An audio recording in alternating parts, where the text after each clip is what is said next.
So I really liked House of X last week, and I really like Powers of 10 even more.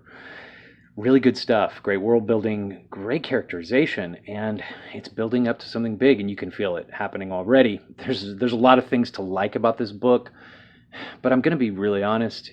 Anyone who writes a really good X-Men series at this point is kind of going to have a piece of my heart, because it's been we've call it an X-Men drought, if you will, but these past books have just been really lackluster, and that's for years and years. So I'm excited about this, and it's the first time that I can say that about the X-Men in a really long time. But let's just get into the book. I love these quotes in the beginning. Of course, Hickman's going to keep doing that. It's great. It gives you an idea of what's going to come up. Here's the thing, Charles. It's not a dream if it's real.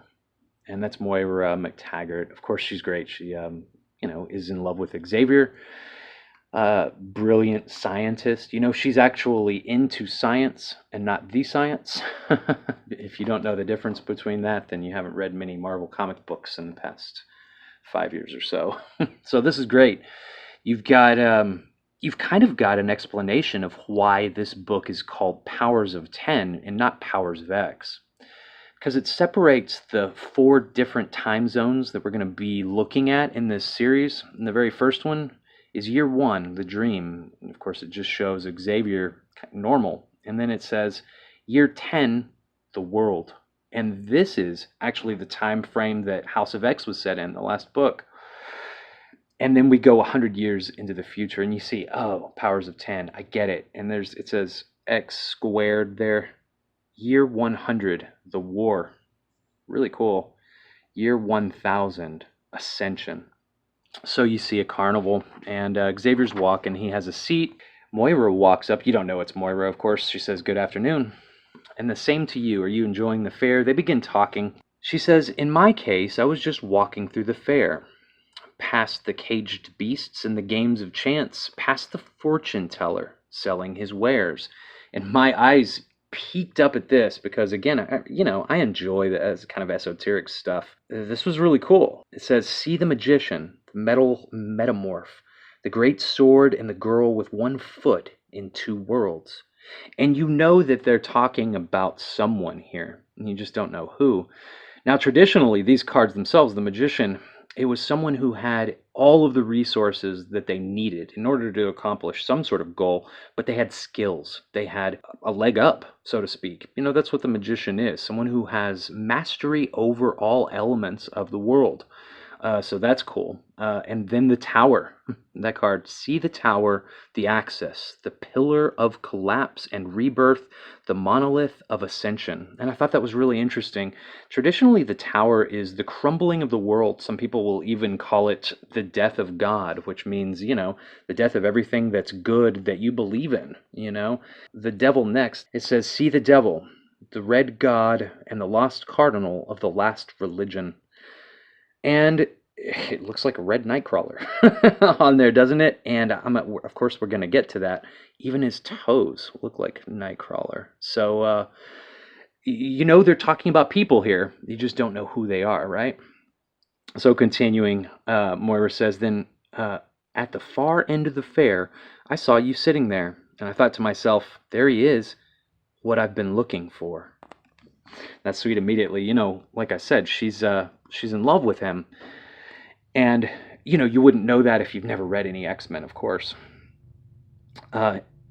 He said, do you want to know why? Talking about, why he was smiling. She says, I do, very much so. He said, I was smiling because I have recently had the most wonderful dream of a better world and my place in it. And she didn't even know his name when she walked up, but she says, well, here's the thing, Charles. It's not a dream if it's real. He says, I'm sorry, do we know one another? She says, oh yes, we go back quite a ways. He says, who are you? So clearly he doesn't remember her. She says, why don't you read my mind, Charles? Read my mind and see. And then he gets a really surprised, perplexed look on his face and says, ah. And I'm telling you right there, you don't find out in this book why he says "ah" or why he has that look on his face, but it's going to be a big deal, and that's just the way Hickman works. He'll have a build up, and then he'll have a reveal later on, and he'll have to ask. You want to ask questions about the future of what's going on here, and that's great storytelling. Again, wonderful writing, and it's great to see it applied to the X-Men. It has been so long. So we get into this. Of course, okay, here it is. Jonathan Hickman is the writer. R.B. Silva does pencils, and he does some inks, and then Benedetto does inks, and then you have Gracia again on colors, right? Tom Muller doing design, and Clayton Cowles doing lettering. So a little bit, well, hey guys, a little bit more about my little OCD trip here.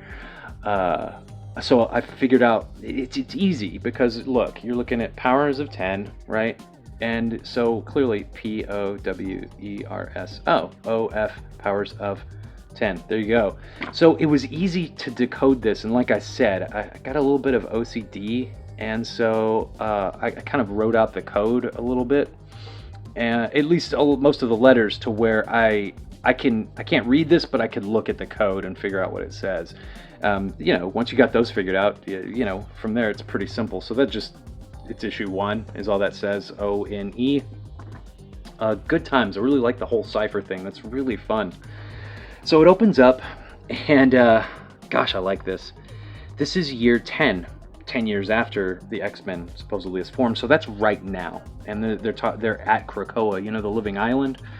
And Mystique says, "Go play, Toad," and she pulls out a disk drive, not a disk drive, but a thumb drive, and apparently it has some sort of information on it. The House of M. "Oh, you're back. Good." And it's Magneto. "So tell me, have you noticed the effect this place is having? Almost overnight, it seems Krakoa has become a wellspring of hope, a home of dreamers and true believers. Even I, once so shaped by the cruelty of this world that any skepticism would seem well-earned, find myself infected with the idea of it. Tell me, Mystique, do I dare dream of success?" She goes on, she says, "But yes, Magneto, I have it." And she's about to hand him what he wants. And then Mystique says, "But I have demands." And you hear someone say, "Do you now?" And of course you look over and you see Professor Xavier. He says, "Is helping your fellow mutant not reward enough for Raven Darkholm?" And she says, "No, it isn't. I need more." He's reading her mind. He says, "Yes, I see that. But it's fair, I suppose. We have further demands as well." She says, "Really?" He says, "I'm afraid so." Telekinetically pulls the thumb drive to him. And then, of course, Raven says, "Is helping your fellow mutant not reward enough for the great Charles Xavier?" He says, "We are building a better mutant world, Mystique. And everyone who would live in it owes something." Let me tell you right away, that's something that a villain would say. Okay? That's something that, well, first of all, I just immediately connect that with an extreme kind of sense of communism. You owe us, of course, you have to give back, that kind of mentality. So, Xavier's a villain, right? Of course, and I've been having this conversation with a few people on Twitter, and I've always kind of seen him as a little bit of a villain, just because he makes a lot of dumb mistakes that put people in danger in a really negative way. Of course, I don't think he does it on purpose. I don't think he means to be a villain, but look, Xavier makes some really bad decisions, messing with people's minds. He doesn't always do the best, for everyone,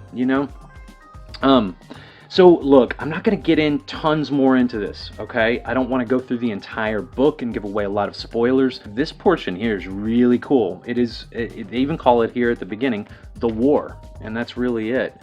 And it's just like kind of Days of Future Past, where the Sentinels and the humans are waging war against mutant kind. It feels like the Sentinels have taken over, and just humans are like, "Look, y'all do whatever you want to. We just want to get away,"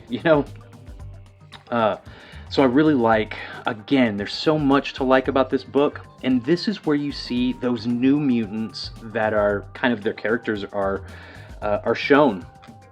And it really is, and this is the magician. I say magician. You know, back to those cards. You can see it right there. You know, she's blue. She has those red gloves. She has that huge sword in her hand, and bam, there she is. That's her. You also see the tower is actually way into the Ascension, and then you see. I don't know if it shows him, but yeah, there he is. Looks like, I mean, he has Nightcrawler's tail, but he's red, and he has 3 fingers. So, okay, if this is 100 years in the future, this is probably Nightcrawler's son. But I will say this, I have that OCD. I deciphered what this says. So I went through, and this says next, you know, and I guess that's House of X. So this is the next House of X issue. It says The Curious Case of Moira X. So good, she's going to be in it more. Fantastic. It's hopefully going to reveal a bunch more, you know, about what's going on. This one says, Hello, Old Friend. So I think these are just the names of the issues that are going to be coming up next. So I spent a lot of time trying to figure out what that said when I probably just could have looked online instead of spending all this time trying to decode this. So that's that. Great book. Look, I'm going to keep buying this. I'm going to keep talking about it. I'm going to review these books. I hope that y'all are reading it and enjoying it. If you're not, hey, go ahead and pick it up. It's really good. So look, hey, you know, continue to come back and join me for my next videos. I do comic book reviews. I talk about movies sometimes, but, you know, my big thing is talking about comics because that's my deal. I'm Chase. You're the gateway into comics. Have a great day.